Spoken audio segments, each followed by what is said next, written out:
ये novel virus जो आया है, नोवल कोरोना वायरस, इससे पहले भी 2 एपिडेमिक्स हुए हैं जिसमें कि सार्स था जो हांगकांग में था, उसके बाद में मर्स था जो मिडिल ईस्ट कंट्रीज़ में था। दोनों हमने देखे कि वो इसी वायरस के वेरिएंट थे। ये उनमें से बिल्कुल नया म्यूटेंट है जिसको कि नोवल कोरोना वायरस बोला जा रहा है। इसकी प्रेडोमिनेंटली सिम्टम सांस वाले ही हैं, सांस की तकलीफ़ देता है। और अगर इसकी शुरुआत देखें तो नवंबर से चीन के वुहान एरिया में, वुहान सिटी में इसका आउटब्रेक हुआ।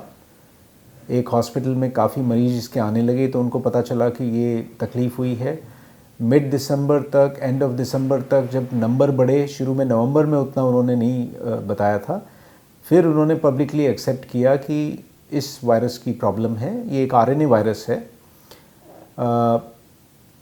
मरीज उनके पास आने लगे। ओरिजिन हुआ एक फ़िश मार्केट थी जो वहाँ पे जो हैंडलर थे, वेट मार्केट, वहाँ पे जो लोग उस एरिया को जो एक्सपोज थे उनमें पाया गया। लेकिन बाद में उनके पास ऐसे केस भी आने लगे जिनका कि उस वेट मार्केट से कोई लेना देना नहीं था। शुरू में ये लगा कि शायद पॉइंट ऑफ ओरिजिन वही था, वहीं से स्प्रेड हुआ और पेशेंट्स सिम्टोमेटिक होंगे। जो चाइना ने उस टाइम इसका जीनोटाइप डेटा और इसका डायग्नोस्टिक पीसीआर टेस्ट भी डब्ल्यूएचओ के साथ शेयर किया। इनफैक्ट उस टाइम डब्ल्यूएचओ ने काफ़ी अप्रिशिएट किया कि चाइना ने बड़ा फास्ट एक्शन दिया है और सारा डेटा हमसे शेयर किया जिससे ग्लोबली डायग्नोस्टिक्स हो पाएगी। लेकिन वुहान में चाइना कंटेन नहीं कर पाया, उसने सिटी को लॉकडाउन कर दिया। It's a city of more than I think 10 million people. उसको उन्होंने लॉकडाउन किया, वहाँ कंटेन करने की कोशिश की, क्योंकि ये स्प्रेड होता है इन्फेक्शन से, जो सांस का इन्फेक्शन है। जानकारी मिली कि जो कैरियर्स हैं वो उनमें ऐसा नहीं कि ज़रूरी नहीं कि जिनमें सिम्टम्स हों वही कैरियर हो सकते हैं, एसिम्टोमेटिक कैरियर्स भी मिले। पता चला कि जर्मनी में ऑटो कंपनी के सेमिनार में पार्टिसिपेट करने के लिए चाइना से एक सीनियर एग्जीक्यूटिव गई थी।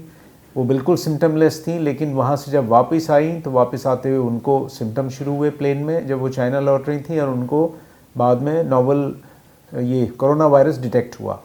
जो जर्मनी में थे उनमें भी जिन्होंने सेमिनार अटेम्प्ट किया था या जो ऑटो पार्ट्स को लेकर के जो उनका सेशन था, उसमें भी कुछ लोगों को बाद में वायरस डिटेक्ट हुआ।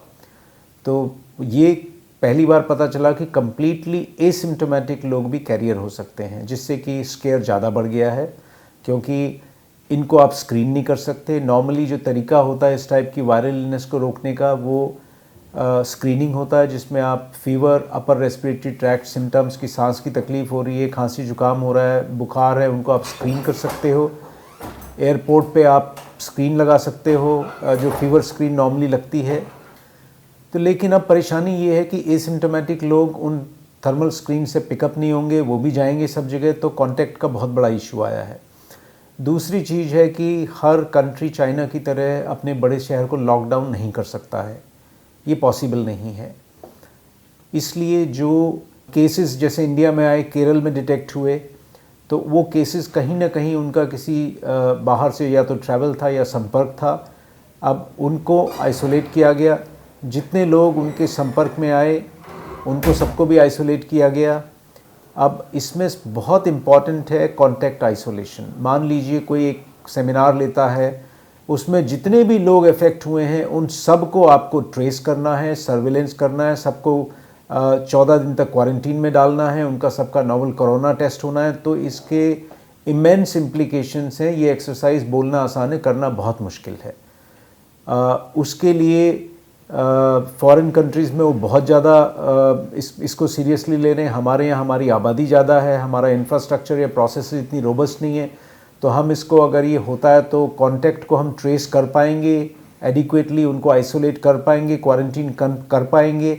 जैसे कुछ केसेस को किया है, जो हम एयरलिफ्ट करके लाए चाइना से स्टूडेंट्स वगैरह, उनको हमने किया, उनको देखा, बट ये फोकस ग्रुप था। अब जो शहर में फैले हुए लोग हैं उनको आप कैसे करके करोगे? तो इसके अगर ये अपने आप नेचुरल तरीके से रुकता नहीं है तो मुश्किल है। करीब 1 हफ्ता 10 दिन के बाद जो है तब तक पेशेंट एसिम्टोमेटिक रहता है। उसके बाद शुरू में फ़ीवर, कॉफ, रेस्पिरेटरी सिम्टम्स के आते हैं। 2 हफ्ते में उसको जो है फ्रैंक सांस की तकलीफ़ हो जाती है, जिसको टाइप 1 रेस्पिरेटरी फेलियर कहते हैं, जिसमें शरीर में ऑक्सीजन की कमी हो जाती है। ऐसे में जब नॉर्मल ऑक्सीजन से हेल्प नहीं मिलती है तो पेशेंट को वेंटिलेटर पे डालने की आवश्यकता पड़ती है और मेडिकल टर्म्स में इसको ARDS कहते हैं। ग्लोबल इकोनॉमी को इसने कम से कम 6 से 8 ट्रिलियन डॉलर का लॉस करा दिया है। ये माना जा रहा है कि वर्ल्ड इकोनॉमी रिसेशन में जाएगी इसकी वजह से। चाइना मेजर सप्लायर है ड्रग के रॉ मटेरियल्स के लिए, बाकी चीज़ों के, टेलीकम्युनिकेशन, मोबाइल पार्ट्स के तो सब जगह मंदी आने की संभावना है। प्राइम मिनिस्टर मोदी ने ड्रग मैन्युफैक्चरर फार्मा कंपनी से रिक्वेस्ट की है कि वो रॉ मटेरियल यहीं बनाना शुरू करें, जिससे हम इस मामले में सक्षम हो सकें। तो इसके implications financial and health wise बहुत ज़्यादा है। इसका इम्पैक्ट ओलंपिक्स में भी आ सकता है। भारत सरकार ने भी कुछ कंट्रीज़ को के नागरिकों को वीज़ा देने से मना किया है, जिसमें इटली, ईरान, जापान, शायद एक और देश हैं जहां केसेस ज़्यादा मिल रहे हैं। इसको कैसे रोका जाएगा, क्योंकि ट्रीटमेंट सपोर्टिव है, इसकी कोई दवा नहीं है जो कि इसमें काम करेगी। कुछ एक्सपेरिमेंटल लोगों ने 1-2 एंटीवायरल दवा कंबाइन करके दी है, बट वो स्टैंडर्ड ट्रीटमेंट नहीं बन सकता। थाईलैंड में लोगों ने ट्राई किया था। तो ट्रीटमेंट सपोर्टिव है, इनको आइसोलेट रखना है। इतने सारे अगर मान लीजिए आप लोगों को क्वारंटाइन करते हैं, इतनी बड़ी आइसोलेशन फैसिलिटी कैसे हो जाएगी? अस्पताल में जब तक उसका डायग्नोसिस नहीं हो रहा, बाकी चीज़ें नहीं पता चल रहा है, वो सब लोगों के साथ मिल करके बैठेंगे तो इसके फैलने की संभावना, उसको रोक पाना नियरली नामुमकिन है। इसके लिए ये ज़रूरी है कि लोगों में डिसिप्लिन हो। जिसको भी इन अफेक्टेड कंट्रीज़ में ट्रैवल किया है, जिनको लगता है कि हाँ हमें हो सकता है कि हमें एक्सपोजर हुआ हो, वो अपने आप वॉलंटरीली आगे आएँ, अपने की जांच कराएं और उनको जिस ऑर्गेनाइजेशन में भी काम कर रहे हैं, जहाँ पे भी काम कर रहे हैं, वॉलंटरी 2 वीक्स का एटलीस्ट उनको रेस्ट दिया जाए कि वो घर में रहें और उनके कांटेक्ट में जितने भी लोग आए हैं उनको भी सबको ट्रेस किया जाए। तो इट्स ए ह्यूज एक्सरसाइज। आम जनता के लिए सलाह ये है कि वो मास्क लगाएं जब भी पब्लिक प्लेस में जा रहे हैं, एयरपोर्ट में जा रहे हैं, मेट्रो में यात्रा कर रहे हैं, बस में यात्रा कर रहे हैं, अपने को बचाने के लिए मास्क लगाएं। और अगर उनके पास N95 मास्क अवेलेबल नहीं है तो किसी भी प्रकार का कोई भी मास्क लगाएं, वो भी कुछ सुरक्षा देगा। तो ज़रूरत इसकी है कि सिटीज़न में थोड़ा सा डिसिप्लिन आए, वो मास्क लगाएं। जो लोगों को सिम्टम्स हैं, जुकाम, खांसी, इस टाइप की तकलीफ़ है, छींकें आ रही हैं, वो अवॉइड करें पब्लिक प्लेस में जाना, या मैंडेटरीली मास्क या ज़रूर मास्क लगाएं। जो नर्सेज या डॉक्टर्स उनकी देखभाल कर रहे हैं उनको पर्सनल प्रोटेक्टिव गियर पूरा पहने, वो जिसमें कि हेड गियर और पूरा बॉडी में मास्क वगैरह और गाउन, ग्लव्स, वो सारी की सारी चीज़ें लगाएं। इनके लिए हमें नेगेटिव प्रेशर आइसोलेशन चाहिए, तो वो उनकी व्यवस्था हो। और हॉस्पिटल में भी उनको सांस का सपोर्ट दिया जाएगा, आइसोलेशन रूम में रखा जाएगा। अनफॉर्चुनेटली इसके टेस्ट भी सारे हॉस्पिटल में अवेलेबल नहीं है। जैसे दिल्ली में जितनी जानकारी मुझे है, राम मनोहर लोहिया और सफदरजंग हॉस्पिटल में अवेलेबल हैं। इंस्ट्रक्शंस ये हैं कि कोई अगर ऐसा पेशेंट आता है तो उसको आप राम मनोहर लोहिया भेज दीजिए, अपने अस्पताल में एक्सपोजर हटाइए। हर हॉस्पिटल ने थोड़ा बहुत तैयारी की है, थोड़ा आइसोलेशन एरिया तैयार किया है कि जिसको पता चले इन सिम्टम्स के। पब्लिक अवेयरनेस नोटिस लगाए हैं कि किसी को ऐसी तकलीफ़ हो तो हमारे हेल्प डेस्क में जाके बताए।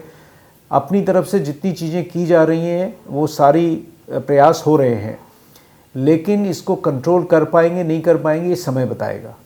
सरकार के लिए ये है क्योंकि इस समय चाइना, जैसे मैंने बताया कि मेजर मैन्युफैक्चरिंग हब था पूरी दुनिया के लिए, तो हर चीज़ की सप्लाई कम हुई है। वहाँ लेबर सस्ता था तो इसलिए सारी चीज़ें इंक्लूडिंग मास्क भी वहाँ पे बन रहे थे। तो मास्क की नंबर बढ़ाने की ज़रूरत है। मार्केट में मास्क बहुत महंगे मिल रहे हैं, अवेलेबल नहीं है। अस्पतालों ने भी कपड़ा काट के उनके मास्क बनाने शुरू किए, क्योंकि वो कैसे करके ऑपरेशन करेंगे, कैसे क्या करेंगे अगर मास्कों की शॉर्टेज हो जाएगी। पहला काम, सबसे पहला काम है मास्क मार्केट में बहुत ज़्यादा मात्रा में सरकार रिलीज़ करे। मास्क की ब्लैक मार्केटिंग ना हो, उनके दाम न बढ़ें। तो ये पहला स्टेप होगा। और जहाँ तक पॉसिबल हो, जब तक ये संकट निकल नहीं जाता है, तब तक भारत के नागरिक मास्क लगाना शुरू करें। द वायर के और वीडियोस देखने के लिए सब्सक्राइब करें और बेल आइकन पर क्लिक करें। स्वतंत्र पत्रकारिता की आर्थिक मदद करने के लिए डिस्क्रिप्शन में दिए गए लिंक पर जाएं और अपनी राशि चुनें।